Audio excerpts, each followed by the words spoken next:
Great day, everyone. This is Jason Santos. For today, we are going to cover Chapter 5 of Marketing Management, Creating Customer Value, Satisfaction, and Loyalty. So let's get started. Let us open this discussion with a quote from Bill Kaizeng. According to him, no customer walks into your business, gives you money, and then says, "Dissatisfy me, please." Always aim for 100% customer satisfaction.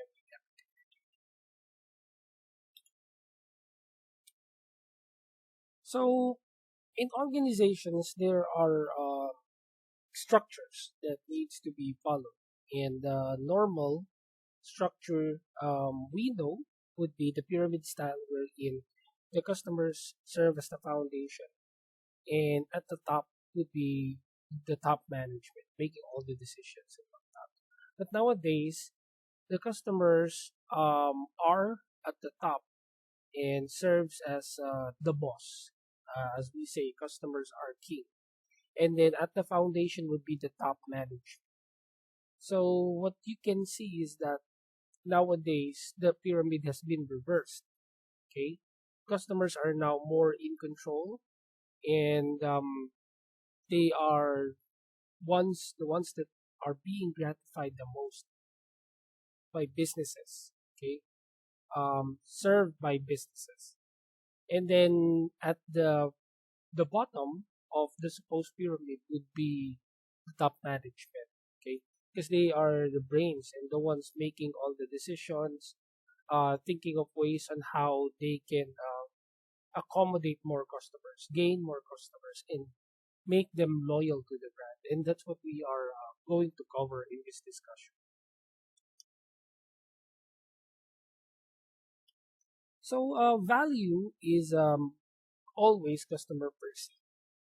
And when we say customer perceived, perceptions vary or they differ from one person to another.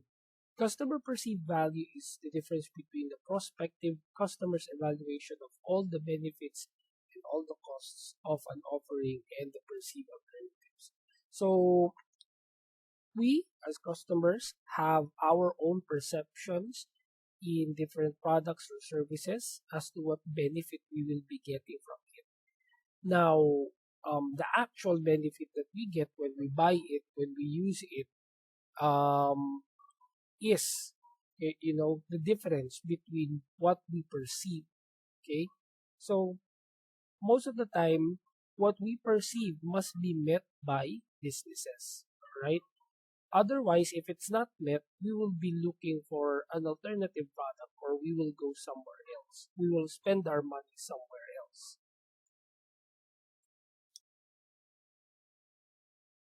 So here are some of the benefits pertaining to value. And again, as we said, value is subjective. What's valuable for you may not be valuable for me because we have different benefits we are looking for, and we have different costs to spare. Okay, costs to burden.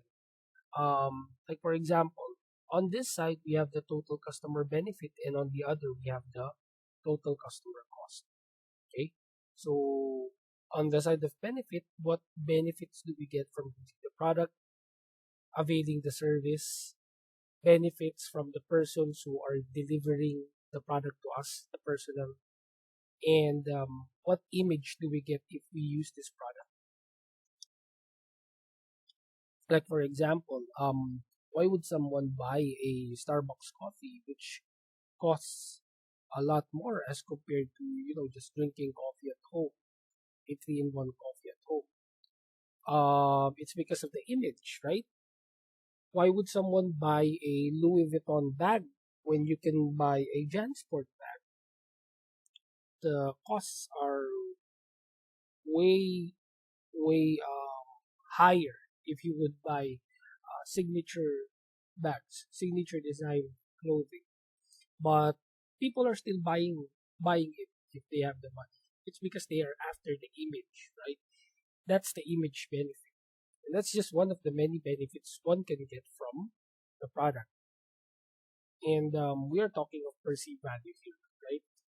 On the other side, we have total customer cost. So what are the costs you would have to burden yourself with? Like for example, how much would I have to spend monetary cost?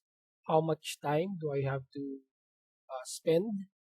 The energy and the psychological cost. Like for example, if I am shipping products, I can go to LBC, right? It's going to be much more cheaper for me to go to LBC or JRS if I would be shipping the product.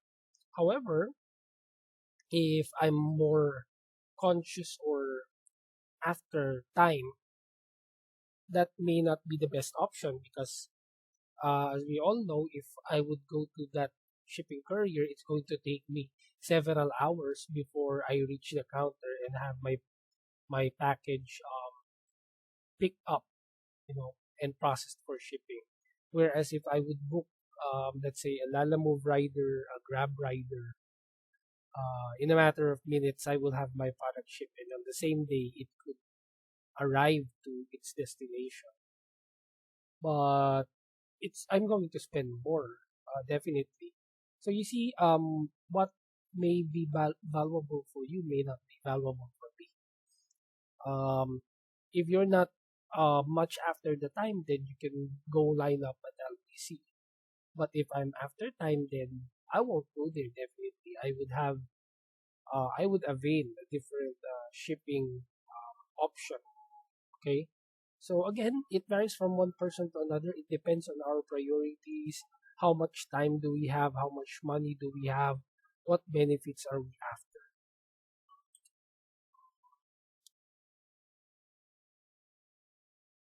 So now we're going to talk of loyalty.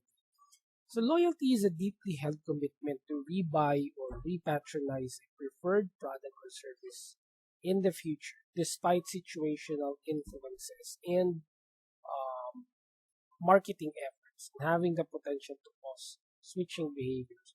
So when a customer is loyal to the brand, they will rebuy, they will patronize, they will bring their money back to us always, all the time. So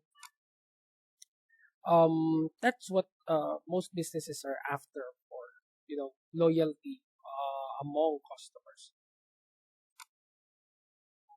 And businesses are using different tactics to promote loyalty, encourage loyalty. Like for example, they would put out a budget, spend money, a lot budget, give gifts. Because if sometimes customers when they receive gifts, perks, um, cashbacks, they tend to be more loyal to the brand because they see that as a benefit, right? We're talking again of another benefit they can get from us versus buying somewhere else where they don't own or won't receive gifts. Okay. Enhancing the customer experience. Like if they would go to the shop, um, how would you entertain them? What type of experience do you give to your customers? Are they happy? Are we fulfilling what they need? And what is their motive going to the store? Do we empower customers? Meaning, do we give them a choice? Do we give them a say? Do they have the ability to alter any portion of our product or offering? Empowering the customers, and then testing and measuring.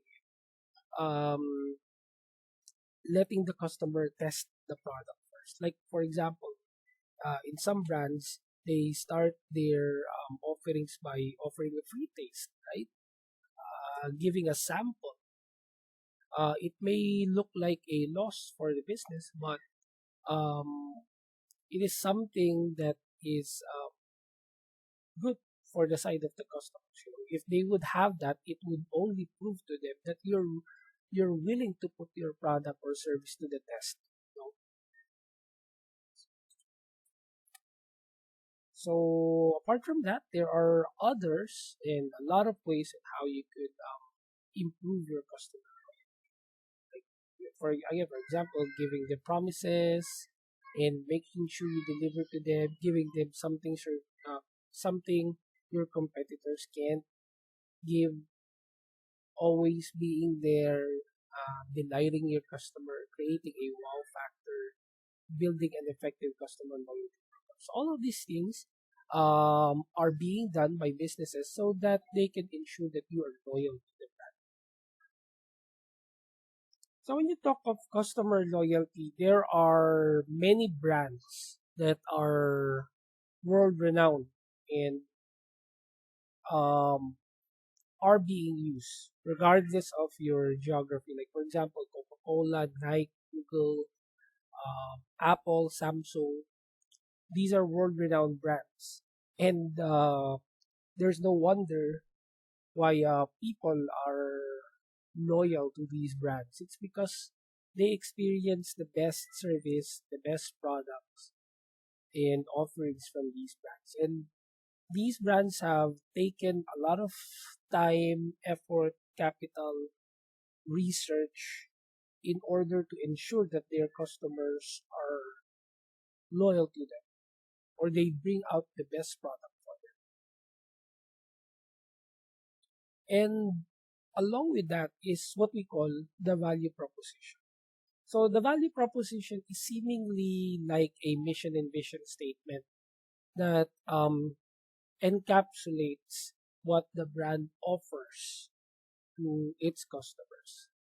It's like a catchphrase, but when customers hear it, they would have an idea what you are offering, what value do you propose from the term itself. Like for example, Uber, the smartest way to get around.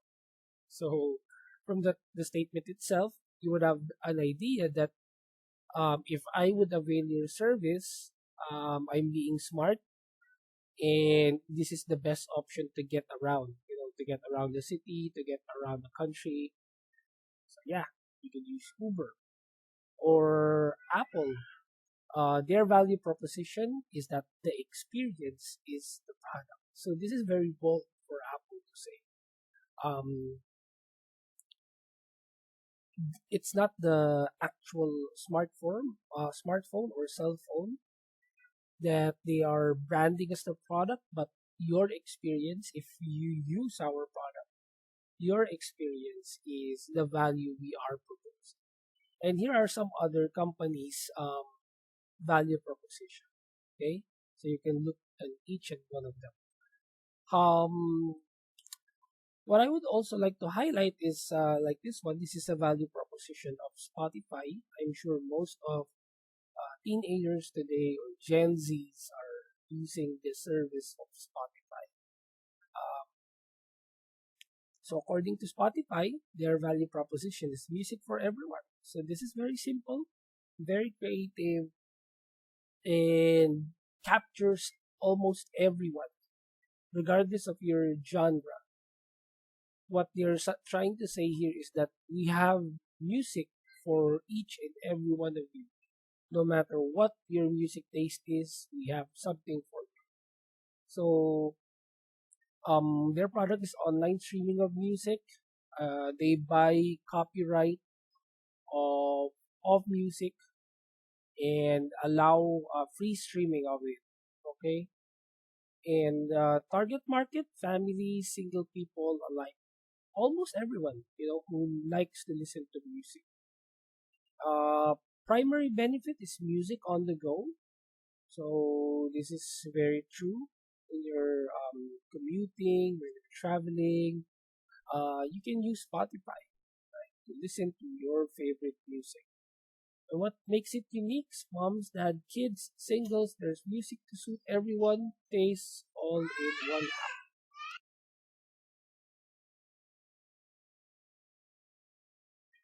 Another value proposition is one from Budweiser, the Great American Lager. So, from the term itself, it means that what you are enjoying is an Americana service or a purely American product. Okay, product is low cost, high quality beer. Target is every average American. primary benefit, familiar tasting beer at fraction of the price. And what makes it unique is the use of great American ties, the beer to something more than the drink itself. So it's like when you are in the Philippines, Filipinos love drinking beer. They love drinking San Miguel beer or Red Horse, right? I'm not fond of drinking beer, but a lot of Filipinos do, and I'm not sure as to what's the amazement, what benefit they can get from it. But a lot of Filipinos do. They experience the taste, the benefit, and the satisfaction, the experience they can get from drinking such beverages. So yeah, that's one of many brands who are using their value proposition to communicate with their customers. And then you would have to measure the satisfaction, and then there are a lot of ways on how you can do that. You can use surveys, NPS or the Net Promoter Score, CSAT, customer satisfaction rating, customer loss rate, like how much customers are we losing and retaining. Mystery shoppers, this is being done most of the time for some business. They hire someone who would act as a customers, but in reality, what they would do is just be like a surveillance person. Check whether everyone is doing their job. Okay, monitor competitive performance. So NPS is something that is very common and largely used. In fact, when I was still working for BPO, this is one of the key metrics we have, the Net Promoter Scores. So at the end of each and every call, the customers have a say in what rate they would give the personnel they have spoken. If your rating is between 0 to 6, you are a detractor, or that means negative, that's like poor. And when your score is 7 or 8, that's like average. And when your score is 9 or 10, that means you are a promoter or the customer was satisfied with how you have served them. So a lot of businesses today are using this as a metric, and a way to determine how their employees are serving their customers, and then how the brand looks as a whole. If they would average all the Net Promoter Scores they have for a certain time frame, like for a week, a month, quarterly, and even yearly. So yeah, a lot of companies are using this, like what I've said. Um, Adidas, Accenture, Wells Fargo, Walmart, to name a few. Almost all companies, specifically Western companies, American companies, European companies, they are using Net Promoter Scores to monitor the performance of their business. And then let's go to quality. Quality is the total of features and characteristics of a product or service that bear on its ability to satisfy stated or implied needs.